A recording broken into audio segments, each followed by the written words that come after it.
apakah maksud dari asyamuli ini atau puasa untukku itu dimaknai bahwa Allah itu butuh terhadap puasa kita, wa ana ajzi bihi itu, dan aku yang akan membalasnya.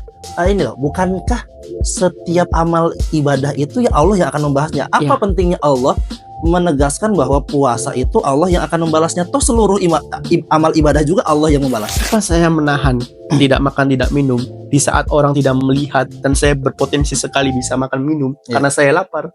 Kenapa saya bisa menahan ini? Karena ingat Allah, saya beribadah untuk Allah, bukan untuk orang, bukan untuk pujian. Akan terlaksana puasanya ketika ingat Allah.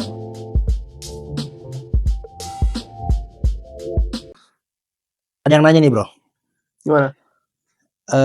Ini masih seputar puasa. Pertanyaannya gini, ingin mendapat pencerahannya Mas Bro Teguh. Hadis di atas bab amal puasa yang untuk Allah, bolehkah? Ini bro, jadi kan ada hadis qudsi ya, yang bunyinya itu kullu amal ibni adam lahu illa shaum fa innahu li wa ana ajzi bihi. Yang kurang lebih artinya semua amal ibadah manusia itu untuknya kecuali puasa. Puasa itu untukku dan aku yang akan membalasnya. Nah, mungkin kalau saya kasih pertanyaannya gini mungkin ya. Apakah maksud dari asyamuli ini atau puasa untukku itu dimaknai bahwa Allah itu butuh terhadap puasa kita?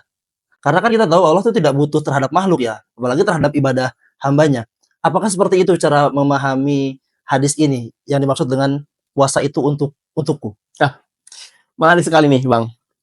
Munculnya pertanyaan semacam itu. Sebetulnya hadis-hadis tentang fadilah Ramadan, fadilah puasa itu banyak sekali ya dibacakan. Namun hadis yang tadi Abang tanyakan hanya sampai pada terjemahan letterlock saja, sehingga kalangan awam kesulitan memahami.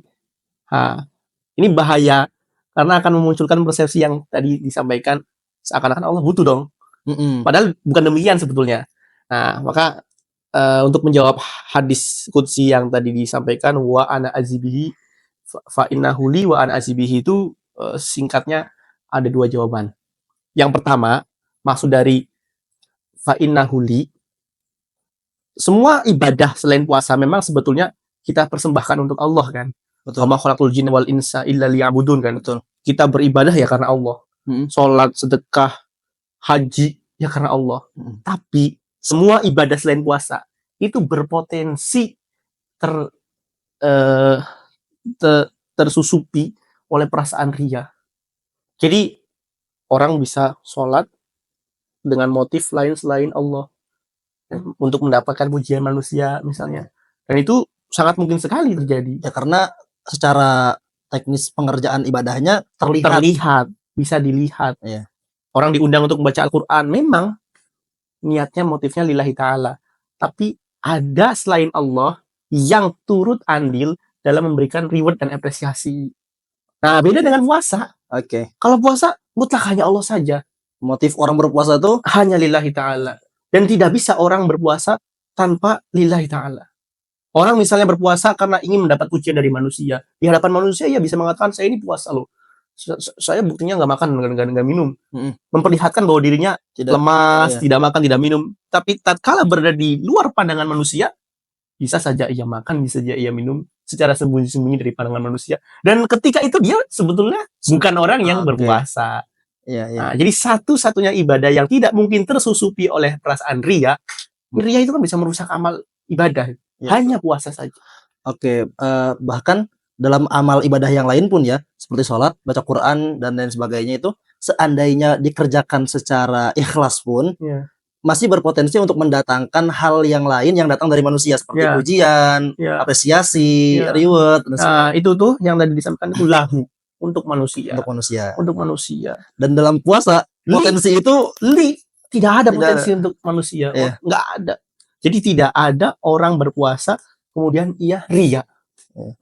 Itu yang pertama Bang. Betul. Yang kedua, satu-satunya ibadah yang ketika orang mampu melaksanakan mengerjakannya dengan baik sampai tuntas, terpenuhi rukun dan syaratnya, ia mampu mengerjakan itu hanya dengan ingat Allah. tatkala orang berpuasa ingat Allahnya hilang, ia ingin makan, lapar, makan. Ia ingin minum, haus, minum. Jadi karena zikrullah tadi, 12 jam orang berpuasa, tahan makan, tahan minum, dan mampu. Namun kalau zikrullahnya sudah hilang, jadi bisa makan, bisa minum, sudah nggak ingat Allah kan? Tapi kalau selain puasa, tanpa zikrullah pun bisa terlaksana loh. Iya, betul. Iya, bisa terlaksana ritual ibadahnya. Iya.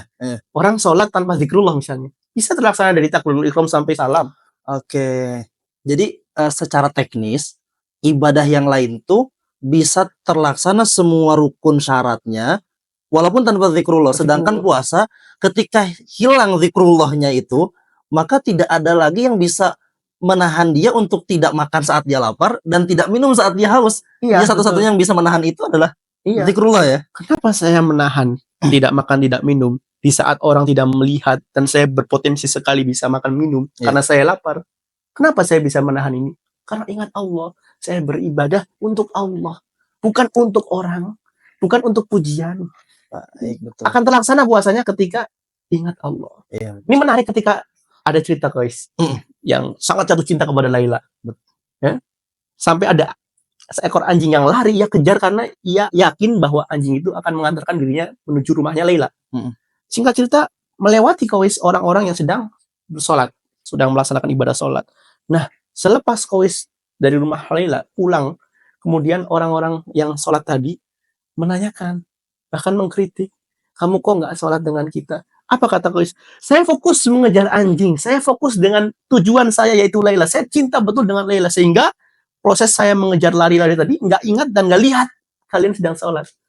Loh, kalian kok yang harusnya fokus menghadap, mempersembahkan ibadah kepada yang dicintai, kepada Tuhan semesta alam, masih sempat-sempatnya lihat, ingat, mengurusi saya gitu kan. Jadi kan mereka sholat secara ritual gerak-gerik dari salam hingga dari takbiratul ihram hingga salam, tapi zikrullahnya tidak 100% dari salam hingga dari takbiratul ihram hingga salam. Ini kritikan dari Qais. Artinya sholat bisa terlaksana tanpa zikrullah, tapi puasa tidak mungkin. Orang saya lapar, saya haus, kalau nggak ingat karena Allah, ngapain? Betul. Jadi satu-satunya yang bisa menghantarkan kita tuntas dalam berpuasa itu ya hanya zikrullah. Zikrullah. Oke, jadi cara memahami hadis tadi yang as-saumuli itu, yang puasa itu untukku dan kul amal ibn lahu itu bukan dimaknai bahwa Allah itu butuh terhadap puasa kita, karena Allah ghaniyun 'anil alamin. Allah itu maha kuasa, maha punya segalanya, Allah tidak butuh dengan makhluknya. Tapi memaknainya dua tadi ya. Yang pertama adalah bahwa zikrullah satu-satunya amalan yang bisa terlaksana dengan sempurna hanya dengan zikrullah, ya hanya puasa.